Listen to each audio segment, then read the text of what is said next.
Uthi ke umlandvo inkosi Shaka Zulu bekuyihero. Now listen to me very carefully. Ngifuna ukukuvetela ukuthi usho ngani lo mlandvo ukuthi Shaka Zulu lo bekuyihero. Phela emlandweni wemakhosi onke emhlaba jikelele kude inkosi leyenda letika letagilwa nguShaka. Now listen. Ngemnyaka wa 1825 kukhothama indlovukazi Nandi Zulu make waShaka. Uthi ke lo mlando Shaka wadzabuka kakhulu enhlitweni yakhe ngekukhothama kwenina. Wase ukhipha sibhongobhongo usikhiphela la esiveni ngekuthi abide emabutho akhe onke afika wafolisa imfolo. Wathi akafole afole imfolo. Kule mfolo lo lena kuthiwa lamabutho akakafaki ngisho umnqatho lapha kulomthondo naselukhalo akabophi ngisho luqotho anqununqunqunqunqu njengamhla atalwa.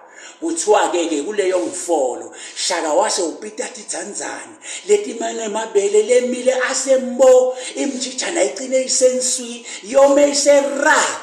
Wathi akibuyele Dzandzane letingabisa titopharade lamkhathini walamabutho tipharade lamkhathini walamabutho matendlula la kulamabutho tiwangqunze ngaletingqulu tiwangqunze nangaletibunu tibadunusele nangaletibunu.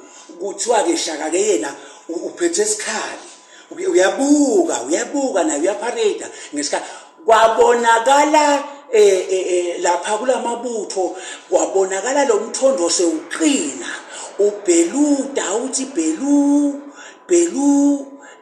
kuthiwa Shaka bekabe sokugudluta ngesikhali athi wena uphethwe inkanuko live lizilile kushone indlovukazi wena uvukelwa ngumthondo ufuna kufafabula uphethwe inkanuko kuthiwa awukazili wena live lonke liziliwe kuthiwa kuyeyana akugudluta ngesikhali. Nabo ke lobuhero baShaka uyihero ngekuthi wafolisa emabutho imfolo afola angunu kule mfolo wakupharedisa athi Dzandzane. Wabonakala lo mthondo sewubheluta ngoba ubona lo mjijana wale Dzandzane kuthiwa ke budlu ngesikhali. Kuthiwa ke ngoba uphethwe inkanuko. Nabo ke lobuhero baShaka buhero bakhe ke lobo laladume ngako kuthiwa Shaka ihero ngalokuthi wabhudluta abantu emadoda lasiswini ngesikhali. Kwathiwa uphethwe inkanuko uvukelwa ngumthondo umthondo uyabheluta lokubheluta kwemthondo kusho ukuthi uphethwe inkanuko kanti live lizilile. Amen.